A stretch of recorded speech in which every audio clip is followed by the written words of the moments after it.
서비스의 품질 관리 전략에 대해서 정리를 하도록 하겠습니다. 여기서는 먼저 서비스의 품질의 개념에 대해서 내용 정리를 한번 해보도록 하겠고요. 품질 관리에서 무엇보다도 중요한 게 서비스 품질 측정이 되겠습니다. 우리가 5단계의 측정 과정을 거치면서 서비스 품질 관리를 진행하게 되는데, 이러한 서비스 품질 측정의 각 단계마다의 중요 포인트들은 어떤 요소들이 있는지, 그리고 특히 각 단계에서 서비스 품질 측정을 했을 때 갭이 발생이 되게 됩니다. 이 갭이 발생되게 되는 요인, 즉 원인이 어디에 있는지 하는 것들을 한번 심층 분석을 해봄으로써 서비스 품질 관리에 있어서 체크포인트, 핵심 관리 포인트를 우리가 찾아내는 것이 중요하다라고 이렇게 보여집니다. 따라서 이런 부분을 한번 내용 정리를 하도록 하겠습니다. 서비스 품질의 개념이 되겠습니다. 먼저 품질이라고 하는 개념을 우리가 좀 정리를 해볼까 합니다. 날로 경쟁이 치열해지고 있는 상황에서 기업이 생존하고 번영하기 위해서는 품질 우위가 경쟁력의 필수 요건이 될 수밖에 없겠죠. 그렇기 때문에 이 품질이라고 하는 것은 시장 확보와 더불어서 수익성을 제고시키기 위한 가장 기본적인 여건이라고 이렇게 볼 수가 있겠습니다. 그러한 개념에서 품질이라고 하는 개념을 한번 우리가 정리를 5가지 차원에서 해볼까 합니다. 우리가 5가지 차원은 초월적인 개념, 그리고 제품이 지니는 그러한 어떤 제품 기반의 품질 개념, 그리고 3번째로는 이러한 품질 개념을 바탕으로 해서 소비자 지향적인 그러한 품질 개념, 그 다음 4번째로는 생산자 관점에서 품질 개념, 그리고 5번째로는 가치 관점에서 품질 개념, 이렇게 좀 정리를 해볼까 합니다. 첫 번째, 선험적 관점에서의 품질 개념이 되겠습니다. 이 초월적인 의미를 가지는 선험적 관점의 품질 개념은 예술품과 같이 절대적인 어떤 우수성을 가지고 있어서 시간과 공간을 초월하여 변함없이 높은 그런 성취를 달성하는 것, 이런 개념들을 우리가 선험적 관점에서의 품질 개념이다라고 이렇게 얘기를 할 수가 있겠습니다. 2번째로는 제품 기반의 품질 개념입니다. 제품이 지니는 그런 가시적인 어떤 물성의 기초를 둔 그런 개념입니다. 품질을 제품이지만은 물리화학적인 어떤 특성으로 봤을 때 품질의 개념을 설정하는 과정에서 품질 자체, 즉 제품이 지니고 있는 특성의 수에 따라서 결정이 되고, 또 높은 비용에 의해서만이 높은 품질을 확보할 수 있는 이런 관점은 바로 제품 기반의 품질 개념이다 라고 볼 수가 있겠죠. 3번째로는 소비자 지향적인 품질 개념이 되겠습니다. 품질이라고 하는 것은 매우 주관적입니다. 또 소비자들이 가지는 어떤 개인적인 요구를 충족시켜 줄 수 있을 때 바로 이 소비자 지향적인 관점에서 품질 개념이 성립될 수 있다. 그래서 소비자가 가지는 어떤 개인적인 요구가 어느 정도의 수준이냐가 매우 중요한 그런 품질의 척도가 될 수가 있겠습니다. 자, 4번째로는 생산자 관점의 품질 개념이 되겠습니다. 제조 기반의 품질 정의에서는 품질이라고 하는 것은 요구 조건과 일치성이 어느 정도냐라고 보는데, 이러한 일정한 실제 요구 조건이 결정되어 있다라고 할 때는 이것을 얼마나 충실하게 지켜주느냐에 따라서 품질 수준이 결정이 된다라고 하는 것입니다. 그래서 높은 수준의 품질은 설계나 또는 요구 조건에 충실해야 된다라고 이렇게 보고 있는 것이죠. 5번째로는 가치 관점의 품질 개념이 되겠습니다. 여기서 우리가 가치 관점의 품질 개념이라고 하는 것은 상대성을 가지고 있습니다. 비록 상대적으로 성능이 우수하고 높은 수준의 품질을 가지고 있다 하더라도 가치관에 근거한 그런 품질의 개념이기 때문에, 즉 소비자가 납득할 만한 그런 비용 또 가격 측면에서 성능이나 규격이 부합하느냐라고 하는 것이죠. 즉 품질은 단순한 어떤 사용 적합성이나 또는 제품의 특성으로 정의된 그런 개념보다는, 이 가치관점의 품질 개념은 기술적으로 또 사회적으로 얼마나 실질적인 현실적인 요구도를 충분히 수용하고 있느냐 하는 개념으로 판단하는 것이 바로 가치관점의 품질 개념이 되겠습니다. 자, 이렇게 우리가 품질의 개념을 정의를 해봤는데요. 이어서 서비스 품질이라고 하는 개념을 정리를 좀 해볼까 합니다. 서비스 품질은 서비스의 우월함과 관련된 전반적인 판단 혹은 태도다라고 이렇게 우리가 정의를 내릴 수 있겠습니다.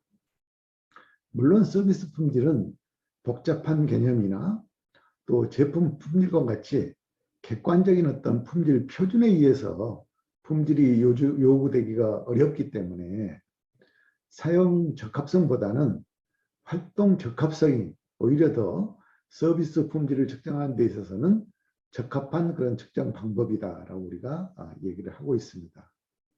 자, 이렇게 서비스 품질은 일반 제조기업에 의해서 생산되는 제품에 대한 무결점과 같은 그런 개념이 아니고 무형적 상품의 서비스 상품이기 때문에 객관적인 품질을 평가하기는 쉽지 않다. 자, 그래서 고객이 어떻게 기대하고 있고 그 고객의 기대에 대해서 얼마나 만족할 수 있는지, 그리고 어떤 지각된 위험을 회피할 수 있는지가 바로 서비스 품질을 측정하는 데 있어서는 매우 중요하다. 그래서 오히려 사용 적합성보다는 활동 적합성이 더 필요하다라고 이렇게 설명을 드릴 수 있습니다. 자, 우리가 서비스 품질은 어떤 특징을 가지고 있느냐? 자, 6가지 개념으로 정리를 해보고자 합니다. 첫 번째, 서비스 품질은 고객들이 평가하기에 제품의 품질보다 더 어렵다라고 하는 것이죠. 또 둘째, 서비스 품질은 지각된 실제 서비스 성과에 대해서 고객이 가지는 기대와 비교한 후에 결정이 된다라고 하는 것입니다. 그리고 세 번째, 서비스 품질의 평가는 결과만으로 이루어진 것이 아니고 전달 과정과 함께 포함이 되어져서 품질 평가가 이루어진다라고 하는 게 아주 특수한 그런 특징을 가진다라고 볼 수가 있겠습니다. 고객이 품질 인지를 하는 것은 장비, 부대 상품 또는 서비스 직원에 의해서 크게 영향을 받는다라고 이렇게 볼 수가 있겠습니다.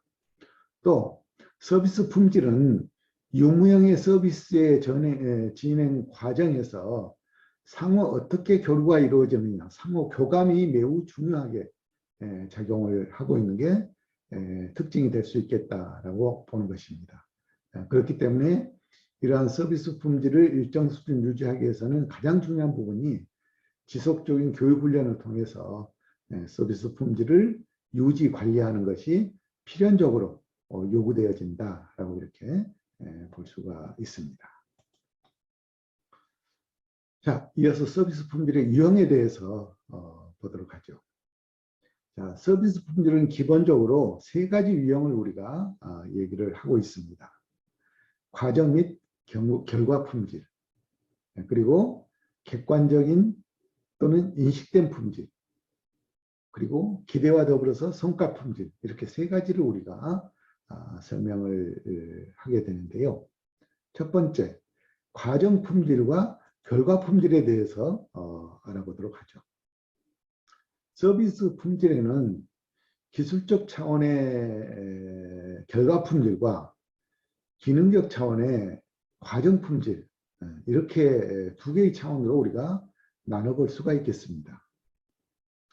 결과 품질은 고객이 기업과의 상호작용해서 무엇을 받느냐를 나타내는 것입니다. 자, 이는 서비스와 관련해서 생산 과정이나 또 구매자와 판매자의 어떤 상호작용이 끝난 뒤에 고객들에게 남는 것을 나타내는 것이죠. 이는 보통 객관적으로 평가할 수 있는 차원인데 그 성격상 문제에 대한 기술적인 해결책인 경우가 많기 때문에 기술적 품질이라고도 우리가 얘기를 하고 있습니다. 자, 다음으로는 객관적 품질과 인식된 품질에 대한 개념이 되겠습니다. 객관적 품질, 우리가 기계적 품질이라고도 이렇게 얘기를 합니다. 사물이나 사건의 객관적인 면이나 특성을 포함하는 것이 바로 여기에 해당된다라고 볼 수가 있겠고요. 인식된 품질이라고 하는 것, 다른 말로 인간적 품질이라고도 이렇게 표현을 하는데요. 객체에 대해서 사람들의 주관적인 반응을 포함하고 있다라고 볼 수 있겠습니다. 그래서 서비스 품질에 있어서는 객관적 품질을 고려하되 다른 한편으로는 인식된 품질을 동시에 같이 사용하면서 판단하는 것이 일반적으로 우리가 서비스 품질 측정에 있어서는 필요한 요소들이다라고 이렇게 볼 수 있겠습니다. 자, 세 번째로는 기대 품질과 성과 품질이 되겠습니다. 서비스 품질은 기대와 성과의 비교에 의해서 결정이 된다라고 합니다. 소비자들이 인식하는 그러한 서비스 품질은 서비스 기업이 제공해야 한다고 느끼는 소비자들의 기대, 또 서비스를 제공한 기업의 성과에 대해서 소비자들의 인식을 비교하면서 나오는 성과 품질로 구성이 되어져 있는 것이죠. 그래서 서비스 기대와 서비스 인식을 비교한 결과 서비스 품질이 인식되는 데에 비해서 기대와 인식 사이에서 불일치 정도가 어느 정도냐를 가지고 우리가 판단을 하게 됩니다. 소비자들은 여러 가지 영향 요소에 의해서 서비스 구매 이전에 기대했던 바, 또 서비스 구매 이후에 실질적으로 느꼈던 그런 성과와 비교를 통해서 기대와 성과의 차이를 인식을 하게 되고 그 차이의 개념이 어느 정도냐를 가지고 우리가 서비스 품질을 측정을 하게 되는데 이와 같이 서비스 품질에는 크게 세 가지의 유형으로 우리가 측정을 하게 된다라고 보면 되겠습니다. 자, 서비스 품질 분류를 좀 보도록 할까요? 품질이라는 용어에 대해서는 앞에서도 우리가 잠깐 정의를 내렸습니다만은 연구학자들 사이에서 일치된 그런 의견으로 합의를 보지는 못하는 그런 여러 가지 다양한 의견들을 가지고 있습니다. 여기에서는 가빈이 설명을 했던 서비스 품질의 분류 체계를 기준으로 말씀을 드릴까 합니다. 가빈은 크게 6가지 기준으로 분류 기준을 제시를 했습니다. 그래서 선험적 접근 방법, 또 제품 중심적 접근 방법, 그 다음에 사용자 중심적 접근 방법, 제조 중심적 접근 방법, 가치 중심적 접근 방법, 이렇게 6가지 기준으로 분류를 했는데요. 하나씩 좀 정리를 해보겠습니다. 자, 먼저 선험적 접근 방법이 되겠습니다. 이 선험적 접근 방법은 품질을 정신이나 물질이 아닌 독립적인 제3의 실체로 두고 얼마나 이러한 품질이 우월한지 또 절대적인지를 판단하는 것을 의미한다라고 볼 수가 있겠습니다. 그래서 경험을 통해서 우월성, 탁월성, 절대성 이러한 기준들을 가지고 엄격한 품질 표준을 만드는 걸 우리가 선험적 접근 방법의 분류 기준이다라고 볼 수 있습니다. 두 번째로는 제품 중심적 접근 방법이 되겠습니다. 제품 중심적 접근 방법은 품질을 분명하게 측정할 수 있는 변수로 판단하고 있고, 또 품질상의 차이는 제품이 가진 구성 성분이나 특성에 대한 함유량으로 차이를 나타낸다 하는 것입니다. 그래서 이렇게 우리가 이런 기준을 가지고 품질을 측정하면은 기본적으로 엄격한 기준에 의해서 측정할 수가 있다라고 하는 것이죠. 자, 이러한 견해는 제품은 그것이 지닌 바람직한 어떤 특성의 종합에 의해서 평가되어질 수 있다고 보는 것이고, 품질에 대해서 수직적 혹은 계층적 측면에서 품질을 측정할 수 있다라고 이렇게 볼 수가 있습니다. 자, 이어서 사용자 중심적 접근 방법이 되겠습니다. 사용자 중심적 접근 방법은 품질을 소비자 개개인에 따라서 기호가 다르기 때문에 개개인의 기호가 다르다는 것을 가정하에 두고 소비자는 각기 다른 욕구와 필요를 가지고 이러한 소비자들의 필요와 욕구를 얼마나 잘 만족시켜 주는지, 그 제품이 어느 정도 이 만족도의 추구를 지향하고 있는지라는 개념을 가지고 우리가 품질을 측정하는 개념을 사용자 중심적 접근 방법이다라고 이렇게 얘기하고 있습니다. 자, 이런 사용자 중심적 접근 방법은 품질이 개인의 특성을 지닌 주관적 개념이라는 측면에서 이해를 해야 되고, 또 소비자에게 최대의 만족을 제공하는 것은 곧 제품의 특성의 최적 결합의 개념에서 도출해낼 수 있다라고 이렇게 보고 우리가 판단하는 것입니다. 자, 다음으로는 제조 중심적 접근 방법이 되겠습니다. 제조 중심적 접근 방법은 공학적인 방법, 또 제조 방법과 관계가 되어져 있는 여러 가지 품질 요구에 대한 합치된 정의로 우리가 설명을 할 수가 있을 것 같습니다. 자, 이와 같은 것은 설계와 규격이 결정이 되어 있기 때문에 그런 설계와 규격이 제품에 있어서 어떤 기준으로부터 품질의 차이를 나타내는지를 판단하는 것이고, 이러한 판단 기준에 의해서 적합하게 제품이 생산되고 있는지라고 하는 그런 관점으로 우리가 제조 중심적 접근 방법의 접근 기준을 판단할 수 있을 것 같습니다. 자, 마지막으로 판단 분류 기준의 마지막으로는 가치 중심적 접근 방법이 되겠습니다. 가치 중심적 접근 방법은 품질을 비용과 가격에 의해서 실질적으로 정의하는 그런 기준점인데요. 좋은 품질의 제품은 만족스러운 그런 가격에서 적합성을 제공하는 제품이다라고 우리가 이렇게 얘기를 하는 것이죠. 서비스의 지각은 서비스 기업이 수행하는 서비스에 대한 고객의 인식과 그 결과를 가지고 의미를 하게 되는데, 이와 같이 서비스 지각은 소비자에게 제공되는 산출의 결과가 어느 정도냐를 가지고 우리가 가치기준적 접근 방법으로 사용하고 있다라고 보면 되겠습니다. 이렇게 서비스 품질을 분류하는 데 있어서는 크게 5가지 기준을 가지고 적절하게 어떤 분류 기준이 상황에 또 시점에 잘 맞느냐를 가지고 우리가 품질의 분류 기준을 사용을 할 수가 있습니다. 자, 서비스 품질의 개념적 특성에 대해서 5가지 차원으로 우리가 정의를 해보겠습니다. 우리가 서비스 품질을 측정하는 데 있어서는 서비스 품질은 첫 번째 기대와 성과의 비교에 의해서 인식이 된다라고 하는 것이죠.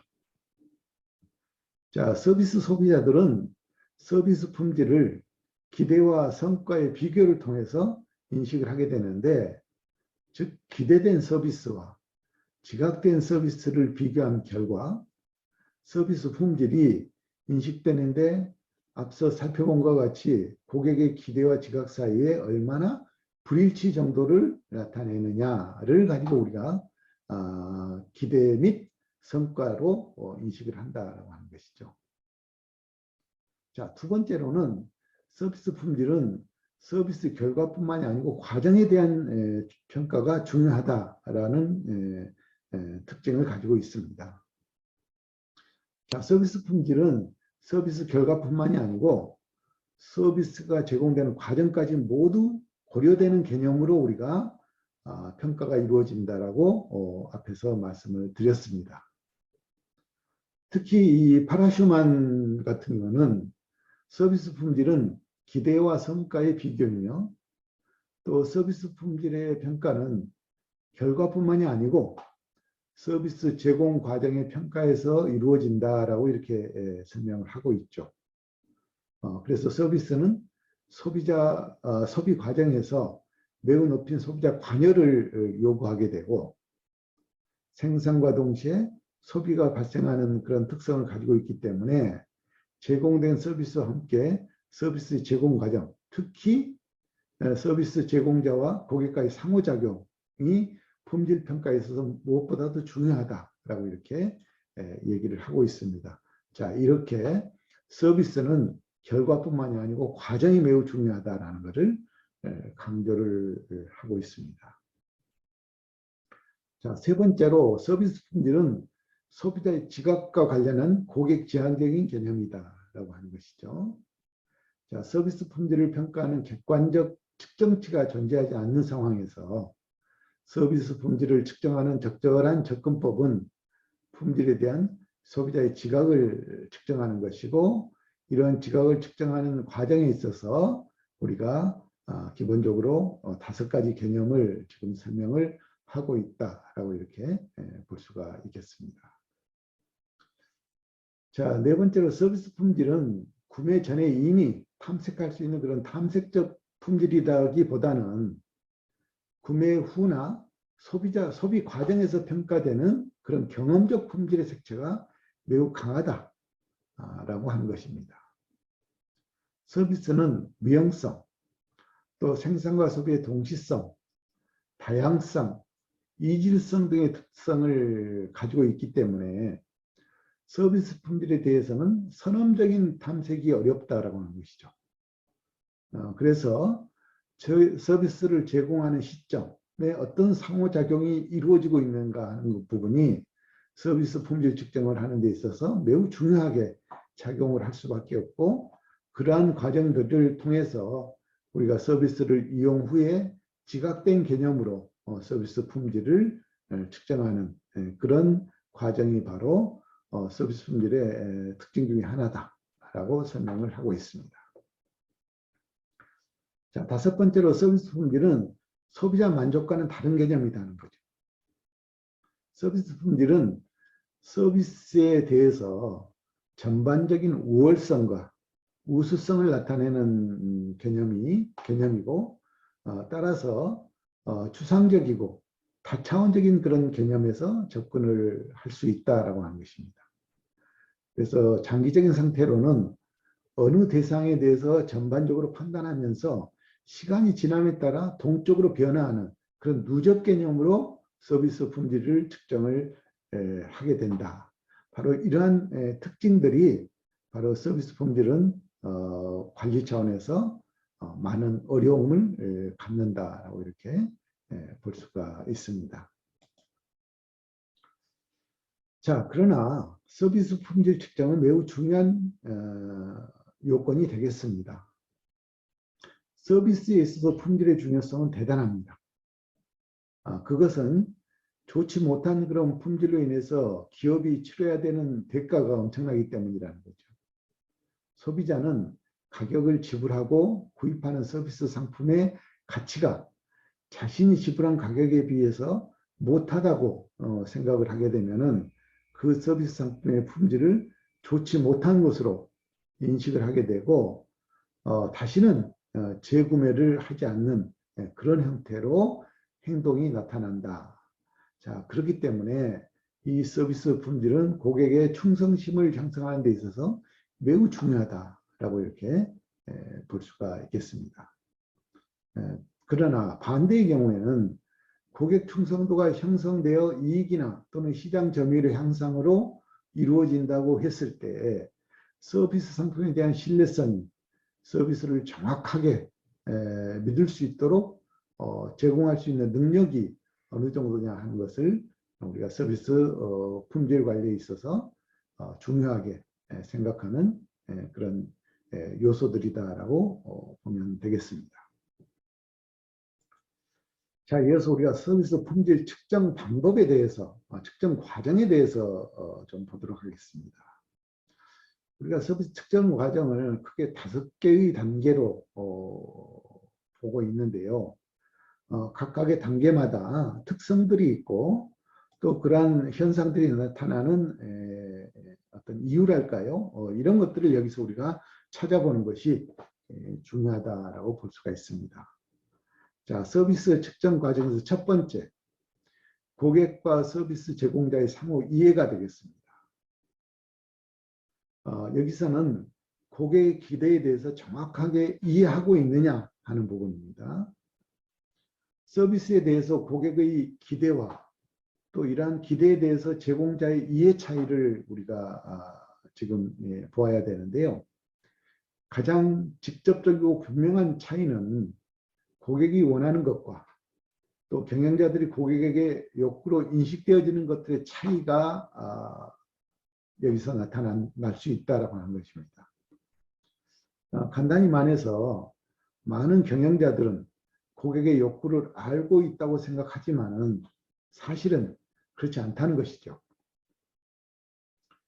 즉 경영자들은 서비스의 어떤 특성들이 고객들에게 높은 품질로 인식되어지는지 또 서비스가 고객의 욕구를 만족시키기 위해서는 어떤 특성을 지녀야 되는 것인지 그러한 또 서비스의 특성들은 어느 수준까지 수행되어야만 고객들이 서비스 품질을 우수하다고 느끼는지에 대해서 잘 알지 못한다라고 하는 것입니다.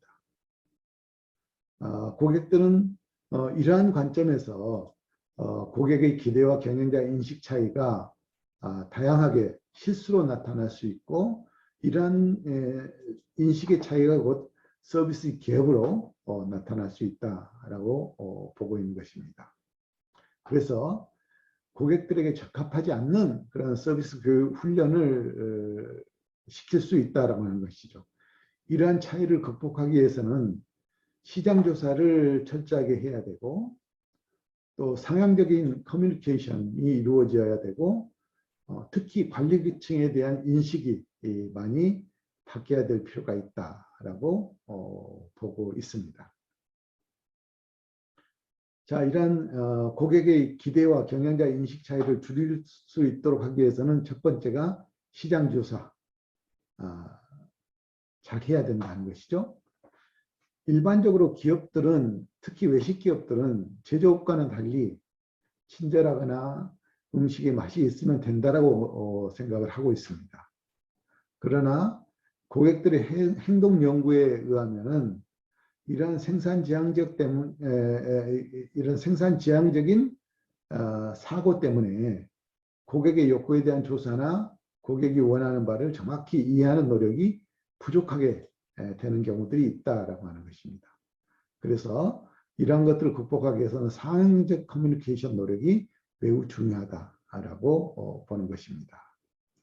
자, 두 번째로 우리가 서비스 갭이 발생하는 것은 서비스 품질 측정과 시스템의 결함에서 나타난다라고 하는 것입니다.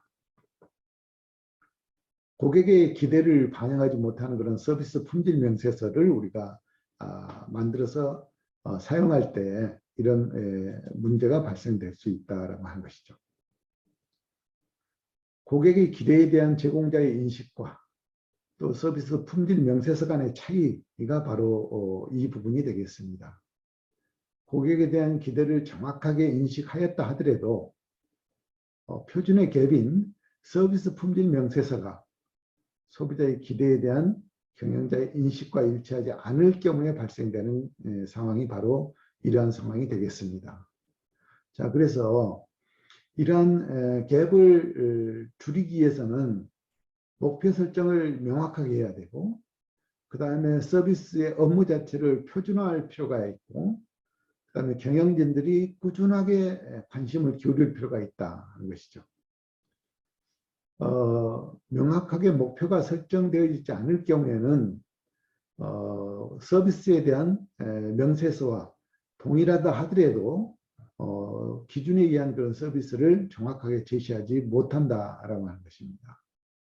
또 경영자의 인식이 서비스 품질 명세서를 잘 반영하지 못한 경우에, 즉 업무의 표준화가 제대로 이루어지지 않는 경우에는 이런 서비스 품질 문제가 쉽게 나타날 수 있다라고 볼 수가 있겠습니다. 자, 우리가 세 번째 갭으로서는 제공되는 서비스의 품질 수준의 문제가 있을 수 있겠습니다. 실질적으로 서비스 품질 명세서와 직원이 제공하는 서비스 성과 간의 차이가 발생되는 부분을 얘기를 하는데요. 이와 같은 거는 경영자가 기대하는 서비스 수준을 서비스의 제공자인 종업원이 실행을 못하는 정도를 지금 나타내고 있는 것입니다. 서비스 품질 명세서가 정확하게 고객의 기대를 반영하였다 하더라도 실제로 서비스를 제공하는 직원들이 이 명기된 서비스가 표준화되지 못하고 또 고객이 기대하는 바를 제대로 제공해 줄 수 없을 때 발생되는 문제가 바로 이러한 문제가 되겠습니다. 그래서 이러한 부분을 개선하기 위해서는 종업원들의 마음가짐이 첫 번째 중요하겠고요.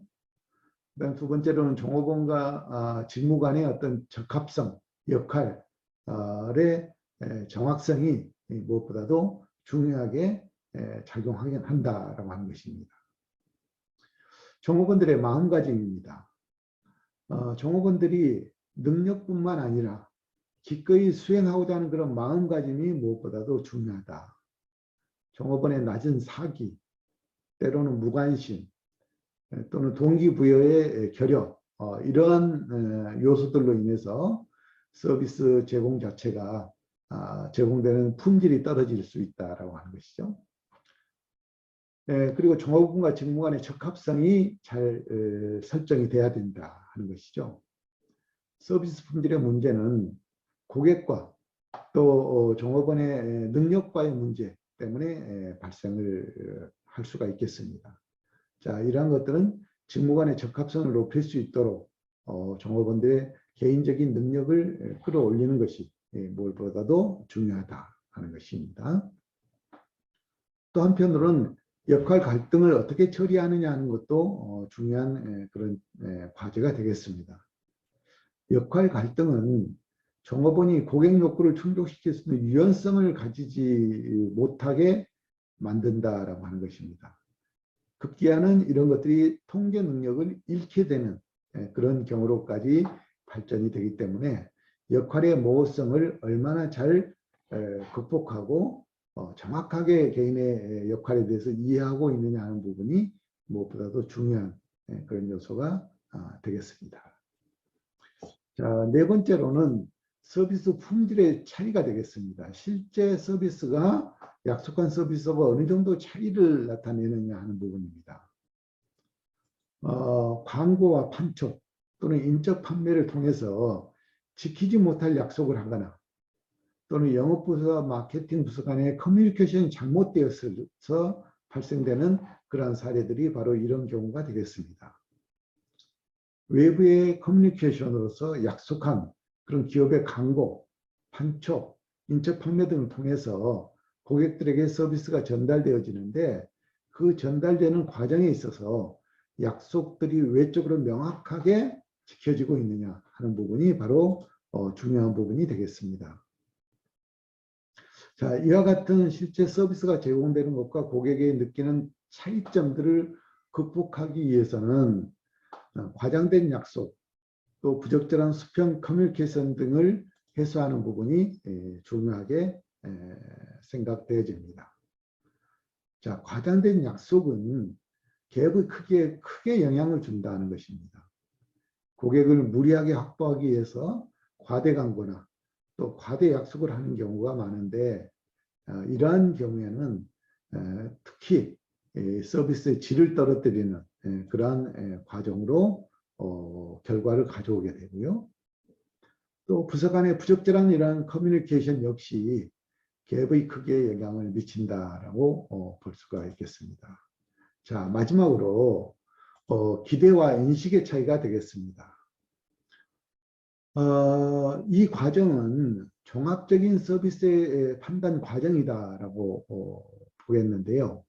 고객이 기대하는 서비스와 실제로 지각하는 수준에 일치하는 정도, 즉 종합적인 요소를 가지고 우리가 서비스를 판단한다라고 볼 수가 있겠습니다.